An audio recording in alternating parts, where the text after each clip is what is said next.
लुटेरा बनने से बेहतर है मैं चाय की दुकान पे गिलास साफ करके 100 रुपए डेली कमा कर हलाल खाऊं और अपने बच्चों को खिलाऊं, क्योंकि हलाल का 1 रुपया हराम के 1 खरब रुपए पे भारी होता है और हलाल के रुपये में ताकत होती है।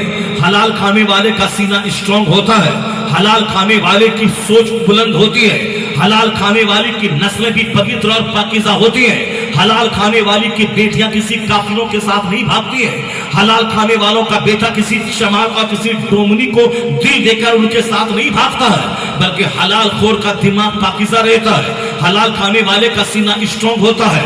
हराम खाने वाला खाने काबा में जाके हज करे तो उसकी दुआ कबूल नहीं होती, मगर हलाल खाने वाला वह ना जाए काबा, वह ना जाए मदीना, हलाल खाकर मोहल्ले की मस्जिद में दुआ करे, वो हराम खा के जो दुआ काबा में कबूल न होगी वो हलाल खा के मोहल्ले की झोपड़ी वाली मस्जिद में दुआ कबूल हो जाएगी।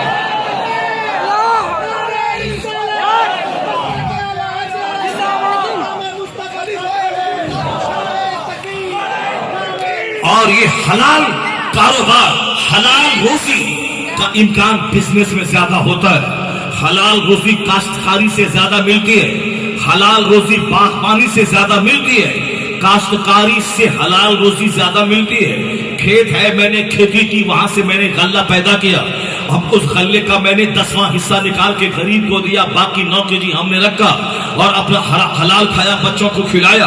1 कुंटल हो तो हमने उसमें से कितना निकाला? 10वां हिस्सा, 20वां हिस्सा निकाला।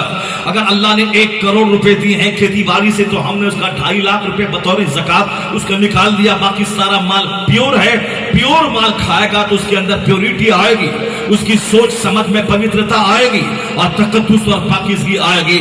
मगर हमने जल्दी से मालदार बनने के शौक में डकैती का रास्ता इख्तियार किया कि जल्दी से मालदार बने, जल्दी से अच्छा घर बना लें, जल्दी से कार खरीद लें और जल्दी से सामने वाला बागीचा खरीद लें और जल्दी से अपने बच्चे को अमेरिका भेज के पढ़ा दें, जल्दी से बेटी की शादी में 50 लाख रुपए खर्च कर दें। यानी जल्दी से, चाहे हराम से हो, चाहे जैसे भी हो, मगर जल्दी से सारी चीजें हो जाए, घर भी बन जाए, सामने दरवाजे पे 25 लाख की कार भी खड़ी हो जाए। इसी जल्दीबाजी, उजलत, जल्दीबाजी ने मुझको तबाह किया।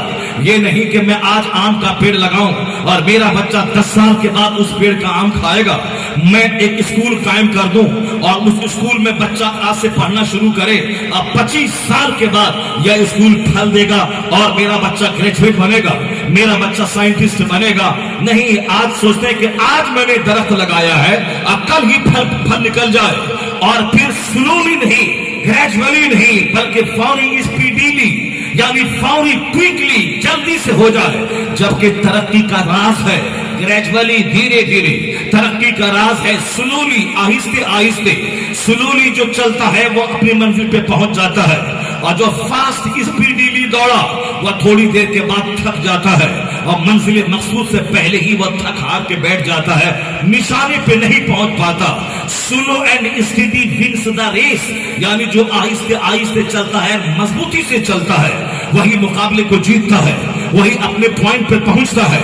और जो फास्ट चला, थोड़ी देर आगे बढ़ा, फिर उसके बाद वह बैठ गया, सीना पकड़ के बैठ गया। अल्लाह को ग्रेजुअली पसंद है, अल्लाह को स्लोली काम पसंद है, अल्लाह को मियाना रवि पसंद है, अल्लाह को उजलत पसंद नहीं है। हदीस पाक में आया है कि उजलत शैतान की तरफ से है, जल्दबाजी शैतान की तरफ से है। और कुरान करीम में आया है कि तुम जल्दी में हो, अल्लाह जल्दी में नहीं है। तुमको जल्दी है, अल्लाह को जल्दी नहीं है। और जल्दबाज शैतान का साथी है और जल्दबाजी शैतान की तरफ से है। चाहे अच्छा से अच्छा काम क्यों न हो, जल्दबाजी अच्छी नहीं है, बल्कि मियाना रवि, दरमियाना चाल। और कोढ़ी बन के सुस्त रहना और गाड़ी का चले प्लेटफॉर्म पे आके खड़ी होके चली जाना और हम सुस्त चाल चले, गाड़ी छूट गई, ये भी नहीं है, बल्कि स्लोली और ग्रेजुअली और वाइजली, अकलमंदी के साथ, हिकमत और तदबीर के साथ बंदा काम करे। इस पे इस्लाम जोर देता है, इस पे इस्लाम स्ट्रेस करता है, इस पर इस्लाम प्रेस डालता है कि अब अक्ल भी कुशादा हो, सीना भी कुशादा हो, हाथ भी कुशादा हो, सोच भी कुशादा हो।